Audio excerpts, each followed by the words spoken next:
Good evening, Europe. We are live. Welcome to our leadership interview for the Young European Federalists in Europe.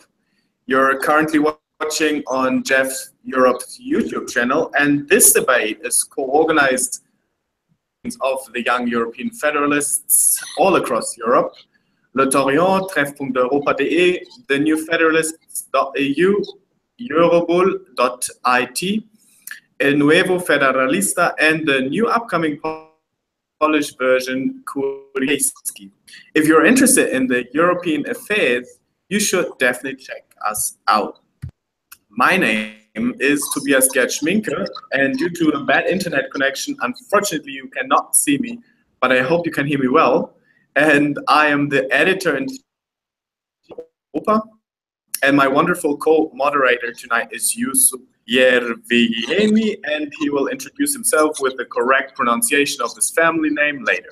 So he is the head of the new Federalist.eu. And we are very happy to host Christopher Glück, who's running for the JEF Europe presidency. Welcome, Christopher.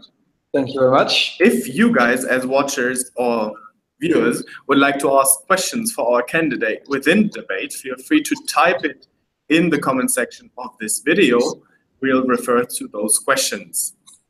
Before we start, not everybody knows what federalism is. It sounds a bit scary, but I would like to introduce the term federalism, or what the Young European Federalists are actually about. Just Federalists is a political youth organization and active in most European countries, and with around 25,000 members to integration through the strengthening and democratization of the European Union. And who we have here today has been the president of the Young European Federalists in Europe since 2015 and wants to be re-elected in the upcoming leadership election next Saturday. Only candidate standing, and I would say we should start with the questions, and Yusuf starts off with the first question. Thank you, Tobias. So my last name is pronounced Järviniemi. It's really difficult. Thank you for trying. And I'm the editor-in-chief of the New Federalist. So as an introductory question, I wanted to ask you, Chris, why are you running for another term? Why do you want to be doing this for 2 more years? Okay, thank you. So very creative first question, but pleasure to be with you tonight on Hangouts, and thanks for the initiative. Very good idea by Treffpunkt and the New Federalist. So very glad to take the opportunity. Why do I want to run again? I think you might have seen on the Congress webpage, I wrote, being JEF president is a fantastic experience, but also a very time-consuming experience. Why do it again?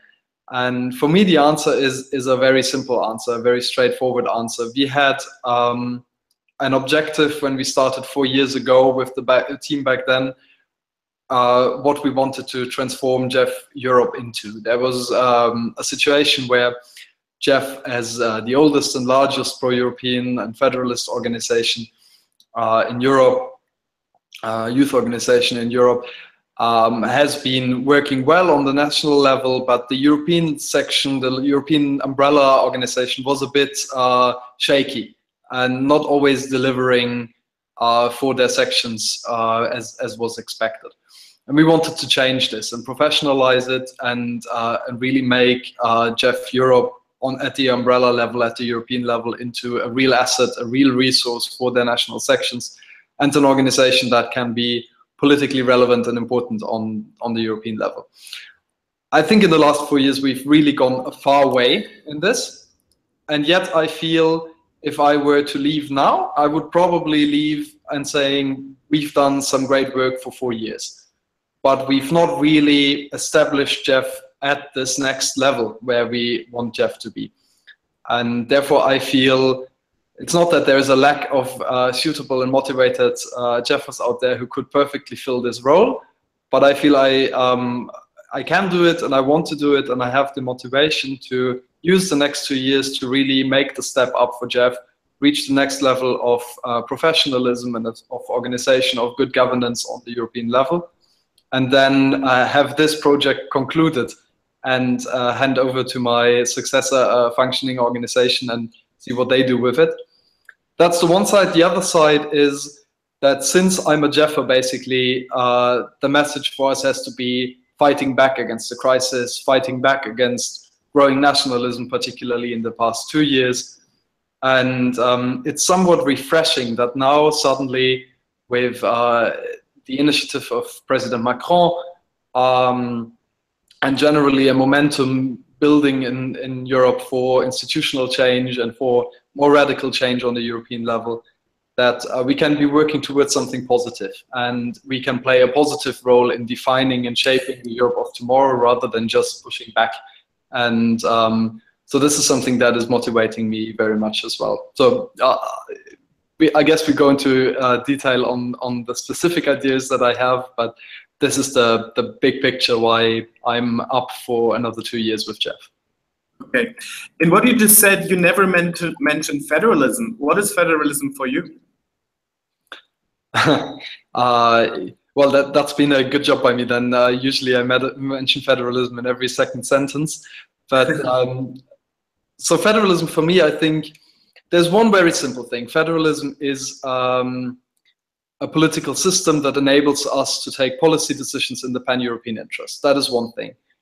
But federalism, of course, is more than that. Federalism also is a school of thought, an ideology, if you like, that focuses very much on the dignity of the individual, that focuses on democracy, that allows for pluralism and pluralistic policy choices inside of a bigger union.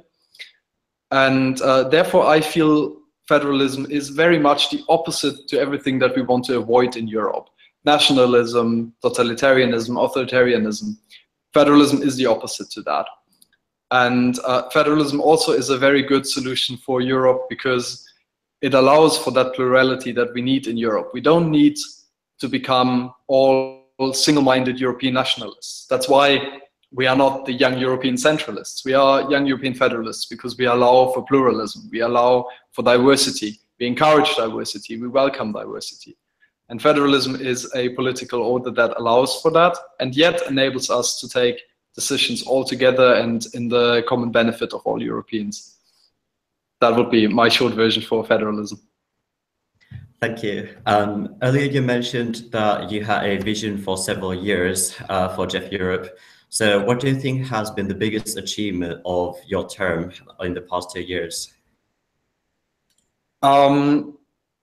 I think really in the past 2 years, what we mentioned, what we managed to do was to increase the output of JEF of Europe, of the European level for the national sections as well as on the political scene. My first 2 years were very much about getting JEF Europe up and running, setting new governance structures, getting the funding sorted, all of that. And now in the last 2 years, we've really been delivering. We've had more programs, we've had more trainings for sections, we're able to deliver more support for sections through visits, through trainings, through finding out where sections need more help and more resources.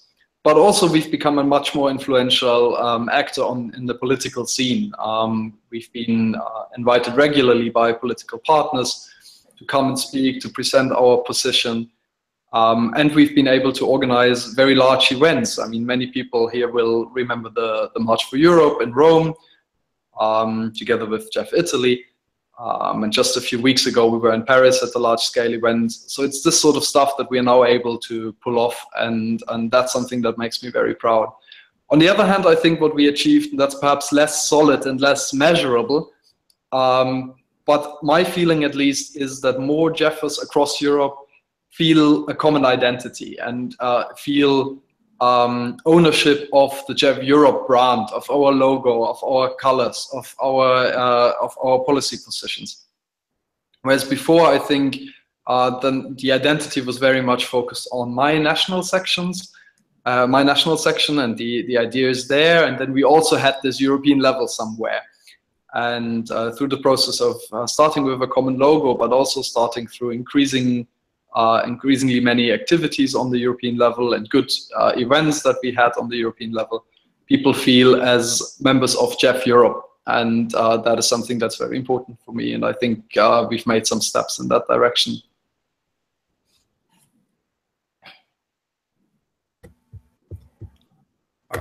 Thank you for this. Then again, self-criticism is always important as well. You mentioned that not everything has been achieved yet. So what have been the major shortcomings of the past 2 years, and what can we do in the next 2 years to remedy that? Yeah, well, two things. There's certain things I want to achieve in the next 2 years that are not necessarily shortcomings of this period. The one thing is that with an increasing activism on the European level, more and more programs, more and more seminars, we sort of risk, if you like, to come into a situation where JEF Europe functions a bit like the UEF or like other of the grand European organizations, where most of the work is done by the Secretariat. There's very little actual control by the Executive Bureau or by the FC, simply because there's too much, and on a volunteer basis, it's not really possible to oversee all of that. And I think this is one aspect where we need to refocus and rebalance in JEF Europe to make sure we remain a democratically run organization. That means for me, on the one hand, 8 board members is probably not enough to stem the workload that we have on the European level. We need the FC, the members of the Federal Committee, to take a more important and a larger role. And also, I think we need to make decisive and quick steps into the direction of a full-time board, starting with a full-time president for JEF Europe, in order to make to seize the opportunities that we have, but also to enable a real democratic, accountable work in the European Secretariat. Valentin always says, our Secretary General, he could probably screw up JEF in a day, and I would only notice 6 months later. And that's a situation we need to change. So I think that's one thing. And then in terms of shortcomings, things that I regret in this mandate, there's really 2 things. One thing is that around a year ago, a bit more than a year ago, when the Brexit debate was happening, it was really difficult for JEF Europe to find its voice and its position to that debate. There were different positions from different national sections, but also it's been difficult for us to be involved in a essentially British national decision. But we probably weren't quick enough in formulating how we feel about it and how we think about it. We then relatively quickly turned it around, and I've been very proud to see that JEFers were not frustrated and giving up, but quite the opposite, were feeling motivated and pushing back against this new surge of nationalism. But we could have been quicker, and we could have had a more solid common European stance on this issue. So that's one regret. The other regret is that when we started 2 years ago, we said one thing needs to change for the next Congress, and that is we want to have more candidates for the Federal Committee and for the Executive Bureau, particularly more female candidates. And we thought we could achieve that by making sure that the work in the FC and in the EEB is an attractive work, is a positive work, and we create an environment and an atmosphere during our meetings that is empowering and that motivates people to step up. And I thought we did that, but now seeing the situation where we stand ahead of the Congress, we just must conclude there are candidates, of course, there will be elections and competitive elections, but it's not quite the numbers that we wanted. And particularly, it's been very difficult again to have equal numbers of female and male candidates. So that's certainly something where we need to question ourselves a bit more. What do we need to change about our culture? Can we support somehow candidates in taking the decision to step up and assume a bigger role? So that's work to be done in the next 2 years. Okay. In the last years, also, especially during your term, many organizations have been created which are similar to JEF. Just think about Stand Up for Europe, for example, which are very similar to JEF. How do you explain this, that these people did not just join the Federalists? And how do you deal with those new double structures? And the last question in this block is, what makes JEF different from those other organizations? Yeah. Well, let me start with the last question. And really the answer is what we have is a functioning system of governance. We know what we want, we know what we stand for, we know how we run and what the culture is. There's the famous JEF spirit. That's a culture of inclusiveness and respect towards each other. That's something that JEF stands for and that JEF has. And of course, we have a very broad membership base, as you mentioned in the beginning, and therefore very diverse and an enormous amount of projects we carry out throughout Europe, on the local level, on the national level, on the European level. That is something that for JEF is, I think, unique. And it's also unique that we are very clear in our political message, and our political message has not changed over now, basically since we've been founded in the 1940s and then refounded in 1972. So therefore, this is a long tradition, and it's an established and strong organization. Why did we not absorb all of the other enthusiasts for Europe? I mean, it's always difficult, right? This was a situation where people had the feeling they want to do something, they want to do more. And while JEF is relatively well known, not everybody knows JEF. So there's always people who look for alternatives and look for something to do. There's certainly also people who feel less comfortable about the word federalism and don't really want to put that so much in front. And then, of course, there are different strategies. Do you want to be an organization that is a civil movement like we are? Do you want to be an organization that is transpartisan or non-partisan like we are, involving party members from all different sorts of political colors to work together under the common consensus of European federalism? Or do you want to move into a direction where you're a party yourself? And I think most of the movements that now have come up are either more political in that sense, that they want to transform into a political party, or they are less clear about their vision. It's more vaguely pro-European than we are with our very specific policies. I mean, what we hope always is that we can cooperate and we can work together. We always hope that pro-Europeans and federalists across Europe find our work attractive and join JEF. But in the end, it's perhaps also healthy that we have a bit of competition. Thank you. For the next question, we shall ask a question from the audience. It is from Lauren Bernheim.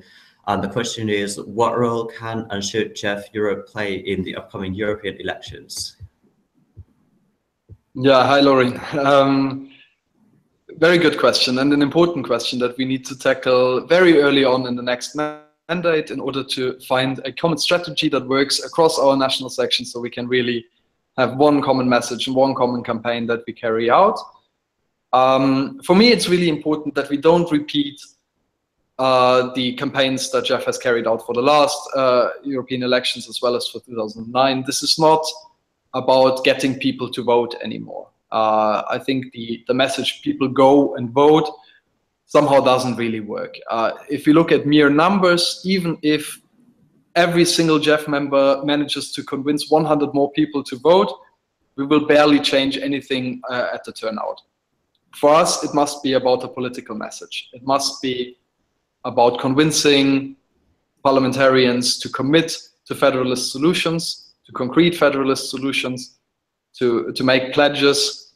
And we must make sure that the developments we've seen in the past elections with the Spitzenkandidaten are supported and they remain relevant. And in the end, that will get people to vote if they feel European elections are relevant and European elections change things.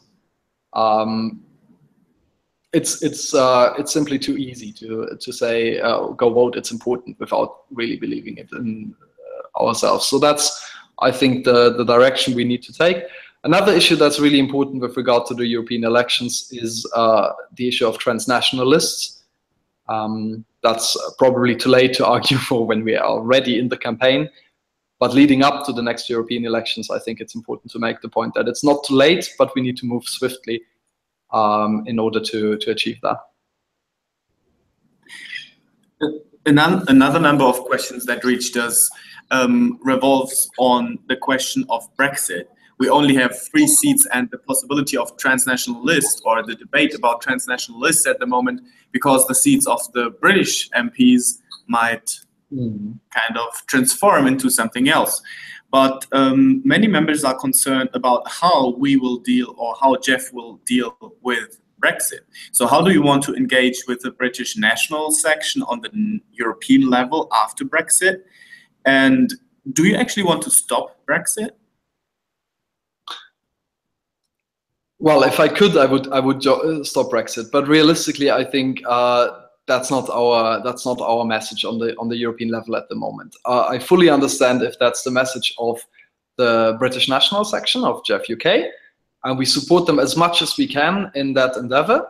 It must be very clear for us that for us the UK is not a lost cause. We believe in JEM UK, and we believe in the work they're doing. They have a home in JEF Europe, and we support them in their work to rejoin the EU, be it next year, or be it in 20 years or in 30 years. But this remains our mission. On the European level, I think the work is less about stopping Brexit. That's something that can only really be done in the UK. For us, it's about making sure that the EU, in its negotiations with the UK, keeps a moral stance. That's not always happening. Surprisingly, sometimes it's the EU. If we look, for example, at the question of civil rights and citizen rights, it's sometimes the EU that takes a more regressive stance than the UK government. There we need to make sure the EU adheres to the values that we want the EU to take.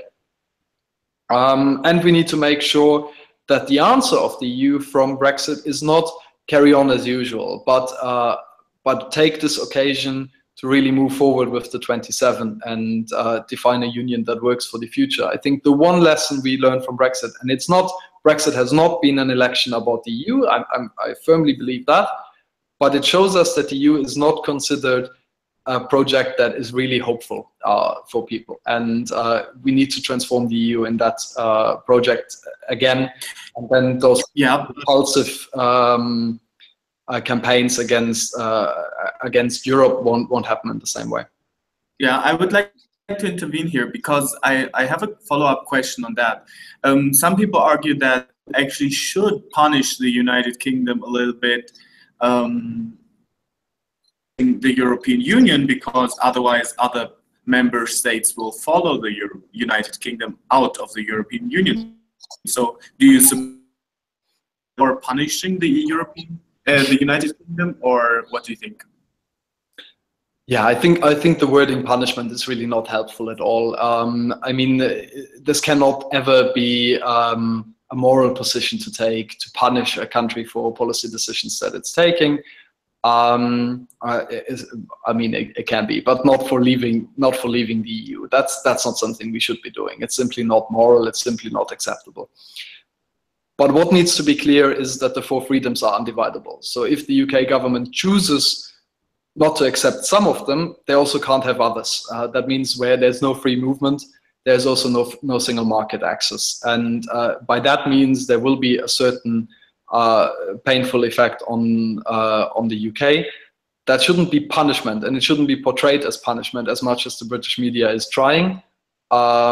This is simply the logic of the single market. You're either in or you're out, and the single market consists of 4 freedoms. So that's my position in that regard. And other than that, I think, and I wish we had the strength and the confidence in the EU that we can be generous. If we really believed in our project, if we're really sure that the EU delivers for its member states, we don't even need to actively punish another country that is leaving the EU. But we know that being in the EU delivers those benefits that in the long run will make the member states better off than anybody else who chooses not to be part of this project. Moving from high politics back to organizational matters for a while. Earlier you mentioned that you would like to have more candidates in the election. So why is it that only one person is running for president this time? And you also mentioned that you would like more women to be involved, and you would like to encourage female participation. So what concrete measures are you planning to take in the next 2 years? Mm-hmm. Yeah, thanks. Good question, because really I'm not running as Spitzenkandidat in 2019, but as EB president in 2017. So it's important to speak about the organizational matters. Why am I the only candidate? I think it's not unusual in JEF to have one candidate. It happened at times that there were two candidates. That was usually when the organization wasn't really sure which path to take. Should we be more pro core Europe, or should we be more about including all member states, all European countries? When those questions were very relevant, we sometimes had two candidates. Usually when we achieve what we have achieved at the moment, that there is a vision that is broadly shared by all sections, and we have a board that is delivering, because we are not a political organization in that sense, it's usually not a contested election. And while I would have been welcoming competition, of course, because it's enhancing the process, and it's helping to work out what the future of JEF is, I'm not concerned about being the only candidate. And I'm sure had I decided not to run, we would have found a suitable candidate. But I take it as a vote of trust that nobody else, no section decided to put up another candidate, and had the feeling that I'm doing a fine job so far. And well, I hope I'll be able to convince with my program that is on the Congress page, as well as this interview, and then during the Congress, the delegates that I deserve their votes for another 2 years. How do we encourage more female candidates to take up more exposed position in JEF Europe? I think for one, it's important not to pretend that we have a huge problem in JEF Europe. I think overall we're doing much better than most of the political party youth organizations. We've had very strong female vice presidents now the past 2 years. Before that, for 4 years, a female president. So it's not dramatic, but it is visible that there is a gap, and this gap should be reduced. I think to some degree that's a function of wider societal effects, but I think that shouldn't be an excuse for us, but we should be better, and we should be leading the way. The one thing I think we can do to actively tackle that is, for one, to speak about it, to encourage candidates, but secondly, also to provide trainings that are specifically targeted to that issue. That might be non-male trainings on, say, public speaking, but also such issues as how to lead a successful conference, how to lead a successful board meeting, how to deal with somebody heckling my meeting. And then even if it doesn't happen, which usually it doesn't in JEF, I think it makes female members in JEF more comfortable to know they have the tools at hand to solve these issues if they arise, and that makes perhaps members more comfortable to step up to roles. Yeah. At the same time, this is of course not only a female problem, but empowerment is something we try to achieve with all of our members. Yeah, empowerment is a good term, because not only women need empowerment, but maybe also non-Germans, because German is often too present and too powerful in Europe. And now we have the situation that one person is running for the head of JEF Europe, and it's actually a German. So what do you make of that? And how far is it problematic that even JEF is presided by a German with regard to the claim of German supremacy? Yeah, well, I mean, for one, that is my responsibility not to act in any bad German stereotypical way. And if I did, I think I wouldn't be re-elected, and I wouldn't have been elected in the first place. It's also that sounds very confident for the re-election. Okay, fair enough. So I think had I been in the past 2 years perceived as some German supremacist, I think I wouldn't have gone smoothly through my mandate. And it's also not the role that JEF Germany usually plays, but quite often I have the feeling JEF Germany really shows how Germany could behave as as a strong member state in the Union, playing a role that is more a coordination and management role rather than a role where Germany pushes through its individual national interests. That's not something that will work for Germany in the future in Europe, and that's not something that JEF Germany is doing in JEF.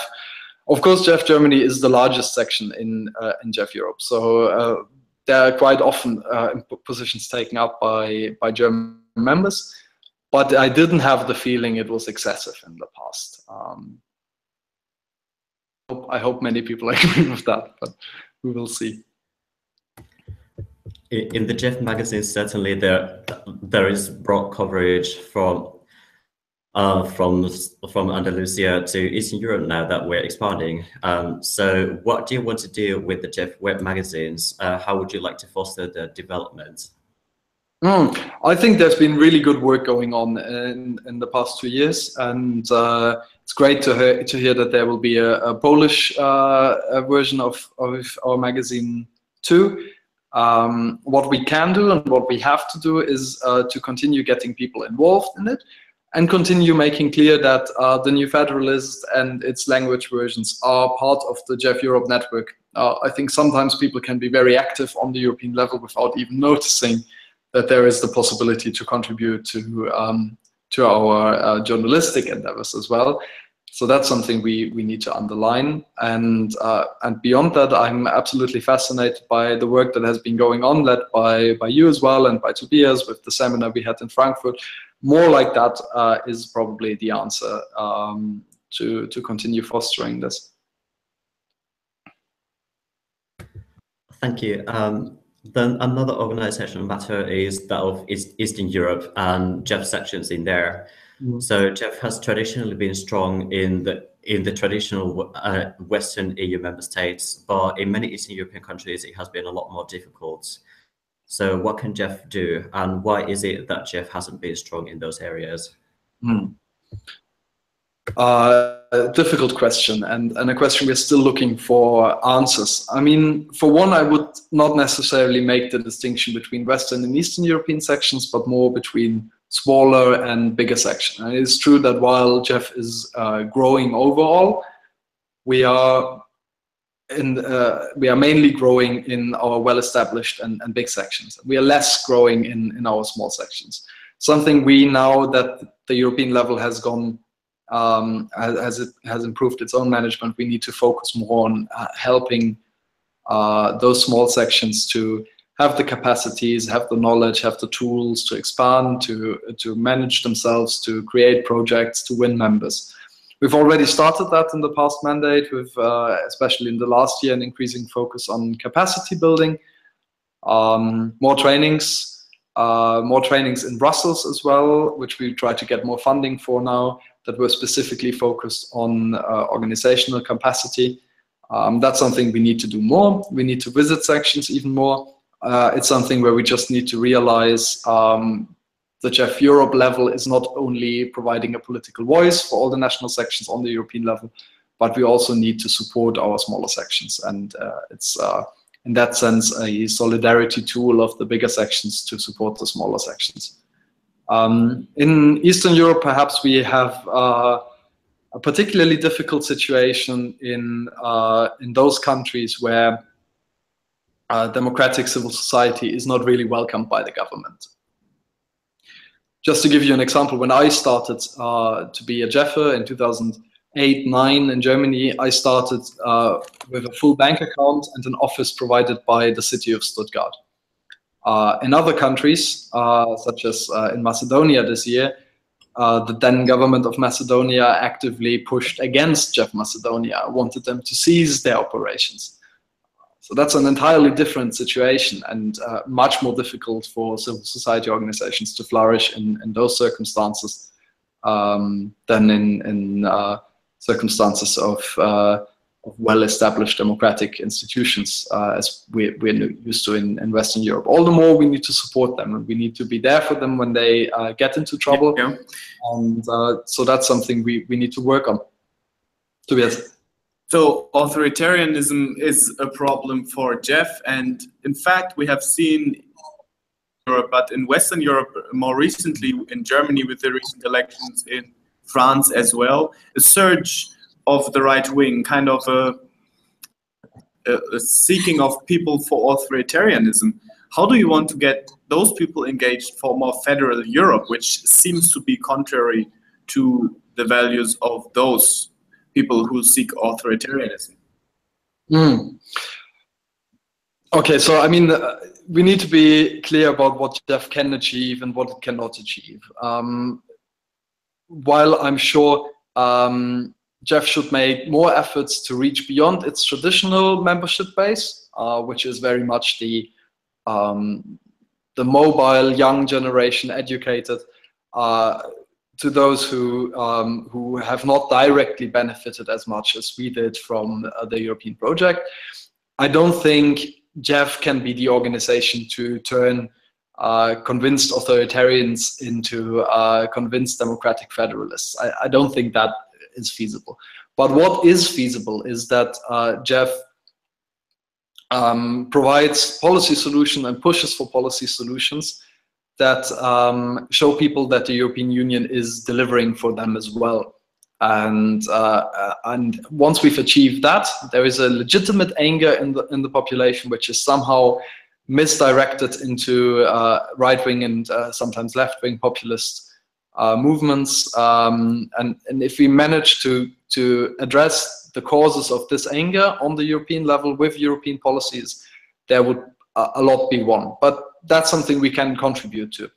What we probably cannot do is convince people to join the federalist cause when they see their help in increased nationalism.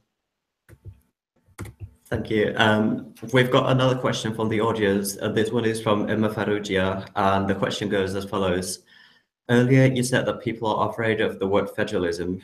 Is the fact that people are afraid to label themselves problematic to you? If so, which direction would you take JEF in the next 2 years in order to help remove this taboo? I'm not sure I fully grasped the question, but so I think yes, sometimes it is difficult to explain to people what federalism is. On the other hand, if we stop doing this, the idea gets lost. So there's no other chance than continue making the case for federalism and explaining European federalism. What is important, of course, is to make it somehow something that is grasped, that can be grasped, that can be understood. And by that, I mean that we should perhaps focus very much on federalist solutions to concrete issues that we have, such as in the Eurozone, where the problems of an incomplete fiscal union can quite easily be pointed out and explained why federalist solutions are needed. And by doing so, we might be able to somehow take a bit of the fear of federalism away. I think much of the fear of federalism is the fear of centralism, really, where people think they would lose their identities. And federalism is actually the opposite to that. Federalism allows for multiple identities. It allows for you to be Maltese in the case of Emma and European, or to be from Stuttgart and German and European in my case. And therefore federalism is probably the right answer, but an answer that needs some more explanation than the easier nationalist answers that some other political actors are giving. Okay, we have another question from Sebastiano. He's asking, who's your founding father or founding mother? Mine. And describe who's your founding father for your JEF, like in European federalism, and describe your JEF engagement in a hashtag. Well, the hashtag is, of course, obvious. It's Sleep Less, Europe More. That's what I've been doing the past decade. My founding father, I'm less sure, but my favorite founding father or founding mother, of course, is Spinelli as a proper federalist. Thanks. And as the last question, just to wrap up the discussion, so 3 quick reasons why we should be confident in you being the president for the next 2 years. Okay, reason number 1, we've been increasingly transparent about what we want to do. We've had for the first time a 4-year plan and a 1-year strategy for JEF Europe. We have transparent minutes. We have a very transparent financial situation. So it's quite clear what I want to achieve. And I think my program on the Congress page is also quite detailed. So if you vote for me, you know what I want to do with the organization. 1. Second, I think you've had a bit of a feeling over the past 4 years as to the level to which I'm able to implement things that I want to achieve for the organization. That's not always possible. It's not always quick. Change sometimes takes time, but I think we achieved quite a bit, and I'm confident that I had a pretty realistic assessment of what is possible in the next 2 years. And 3, JEF lives of communication and openness. JEF can never be an organization where one person realizes their ideas. Those people are usually in other pro-European organizations. But in JEF, it is all about community. And I think I'm a president of community, I'm a president of consensus, and I'm not just realizing my personal ambitions. Thank you for this. And now we are good in time. We've got 3 minutes until the next interview starts with the federal committee candidates. So it's time to finish the discussion. So on behalf of Treffpunkt Europa and the New Federalist, I would like to thank you very much for joining the interview. Thank you. We're looking forward to the JEF Congress next week. Thank you, and see you soon with the FC interview. Good night, Europe. Goodbye. Good night.